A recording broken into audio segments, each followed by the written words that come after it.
festeggiare Filippo Galli. Ciao Filippo, buon anno. Ciao, buon anno a tutti, buon 2025. Anche a te ce lo meritavamo. La prima cosa è ce lo meritavamo come tifosi. Non so se ce lo meritavamo, però sicuramente siamo stati a soffrire.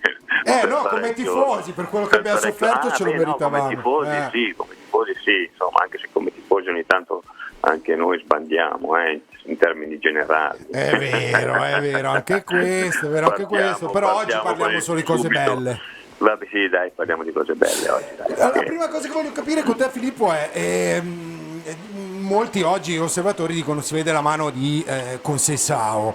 La prima domanda che ti voglio fare è: in 2 giorni, 3 giorni, è possibile veramente dare un'identità alla squadra? E secondo te che cosa è successo? Perché è chiaro che il Milan che abbiamo visto... Insomma, è chiaro che è difficile, voglio dire, fare un'analisi profonda, no? E quello che sicuramente viene da dire è certamente che Conceição abbia influito, se non altro nell'atteggiamento, se non altro nel dare ai ragazzi quella carica, quelli che si sentivano un po' fuori dal progetto, se vogliamo, no? Con Fonseca, rimetterli al centro del progetto, come si è letto, come di fatto si è visto un po' in campo, no? Sia Teo Hernandez che Leao, quando è entrato poi è sembrato che avessero tutta un'altra predisposizione alla gara. Questo ovviamente non depone a favore dei giocatori, però depone a favore di Conceição. Io spero che davvero lui riesca a trovare anche con altri giocatori, e ovviamente poi dal punto di vista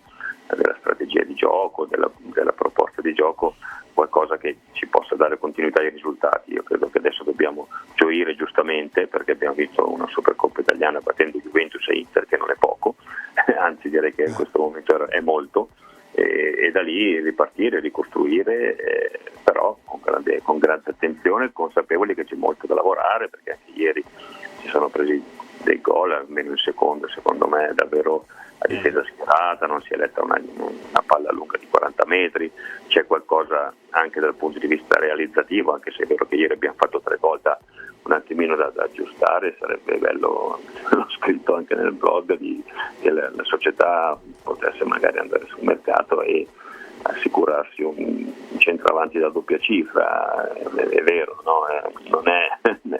Non so come dire, siamo all'inizio dell'anno, forse è troppo dietro, però c'è il mercato.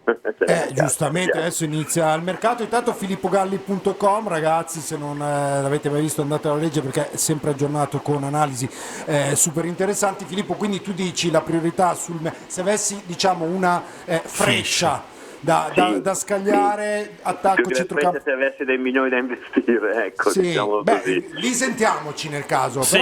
Però no, scherzi a parte, se dovessi investire su solo un reparto tra attacco, centrocampo e difesa.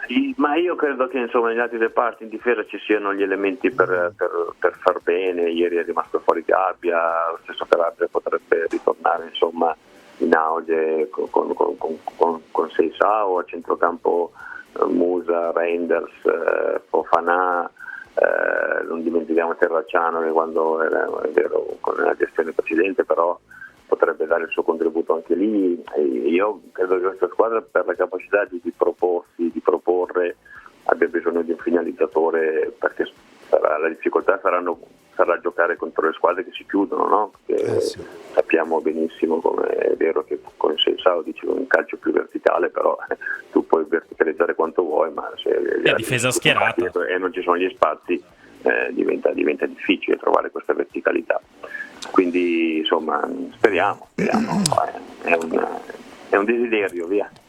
Ti faccio l'ultima io, Filippo, per quanto mi riguarda, che è quali sono le differenze principali? È vero che, ripetiamo, in 3 giorni, 4 giorni, ovviamente non si possono fare tantissime cose, però abbiamo detto un Milan diverso rispetto alle ultime uscite. Secondo te che cosa ti ha colpito come cambiamento cosa mi ha colpito? Certamente dal punto di vista tattico questa idea di difendere a 5 dietro, che poi si parla insomma di 3-5-1-1, di 5-3-2, quello che è, insomma. Poi è chiaro che è sempre interpretazione dei giocatori, però una squadra che ha saputo bene o male coprirsi, ripeto, pur commettendo degli errori ancora che devono essere certamente evitati se vogliamo andare a recuperare in campionato e andare avanti in Champions, però ecco, da questo punto di vista mi sembra che ci sia stata la voglia, la volontà da parte di tutti chiusi i reparti, stretti i reparti vicini e quindi dare poco spazio agli altri, questo certamente, però poi ripeto,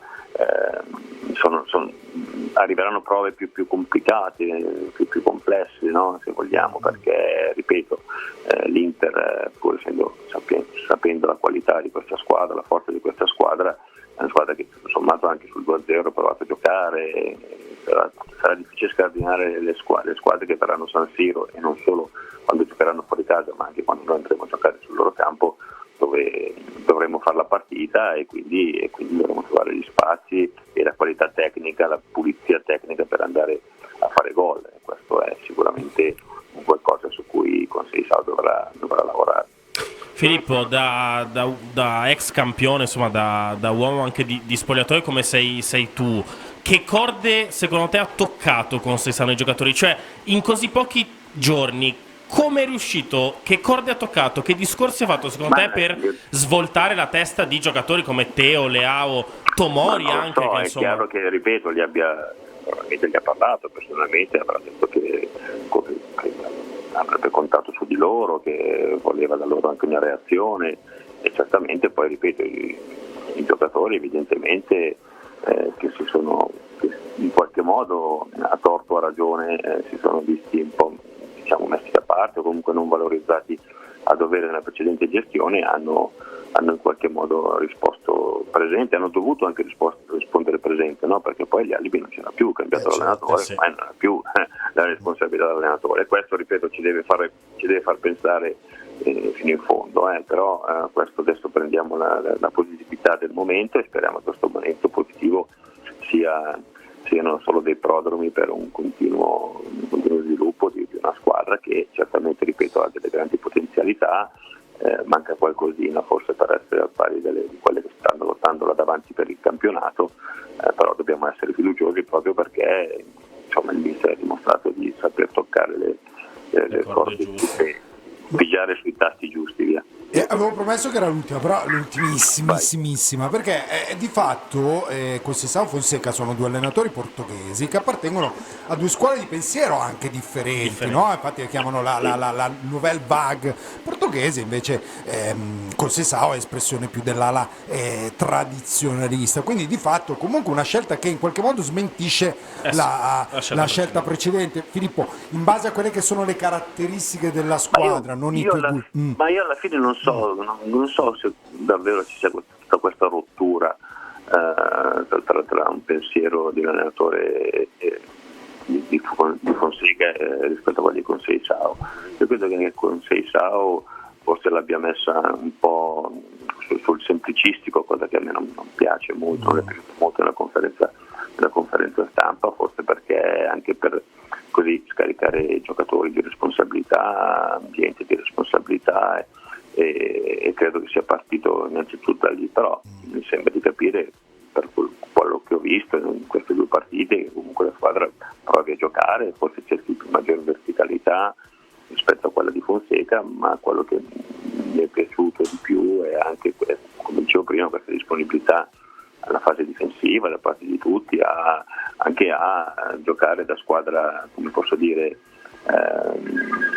si direbbe di provincia, no? In certi aspetti, però io credo che poi alla fine sia importante proporre sempre il gioco, cercare di comandare il gioco, e Conceição comandare il gioco vuol dire comandarlo quando c'è la palla, così come quando la palla ce l'hanno gli avversari, quindi sapere esattamente che cosa vogliamo che gli avversari facciano e non lasciare che siano gli altri a decidere cosa fare sul campo.